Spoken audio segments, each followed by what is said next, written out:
बुलढाणा जिल्हा परिषद येथे अपंगांचं ठिय्या आंदोलनाची दखल घेत मुख्य कार्यकारी अधिकारी यांनी तात्काळ अपंग प्रमाणपत्र सादर करण्याचे दिले आदेश।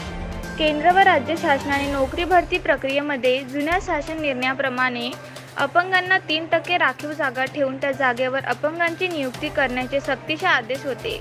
याचा फायदा बोगस अपंग IAS पूजा खेडकर सारख्या बोगस अपंगांनी अधिकारी होण्यासाठी अपंग अनुशेष मधून नियुक्त्या मिळवण्यासाठी शारीरिक अपंगत्व नसताना सुद्धा डॉक्टरांसोबत संगनमत करून अपंगत्वाचे प्रमाणपत्र बनवून घेतले व राखीव जागेवर नियुक्त्या मिळवल्या।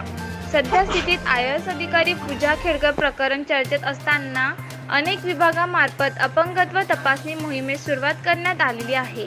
त्याचप्रमाणे बुलढाणा जिल्ह्यातील मेहकर व चिखली पंचायत समिती अंतर्गत खंडाला मकरध्वज येथे जिल्हा परिषद मराठी उच्च प्राथमिक शाळा परिषद, उर्दू उच्च प्राथमिक शाळा देऊळगाव, साकरसा येथे कार्यरत असलेले बोगस अपंग शिक्षक व शिक्षिका वैशाली प्रधान, त्रिवेणी शेळके, सुमनता सावळे व एजाज अहमद शेख हुसेन या चारही बोगस अपंग शिक्षकांच्या अपंगत्वाची व्यक्तिशः वैद्यकीय फेरपडताळणी करण्याचे सक्तीने आदेशित करावे, अन्यथा अपंग जनता दल सामाजिक संघटनेचे राज्य सचिव शेख कलीम यांच्या नेतृत्वात अपंग जनता सामाजिक संघटनेचे बुलढाणा जिल्हा परिषदेच्या दालनात ठिय्या आंदोलन करण्यात आले।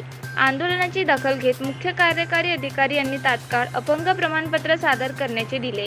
या आंदोलनात शेख कलीम, राजीव शाह, मयूर मेश्राम, विशाल इवरकर, राहुल वानखडे, अजर कुरेशी, करमत शाह व अनेक कार्यकर्ते प्रामुख्याने उपस्थित होते।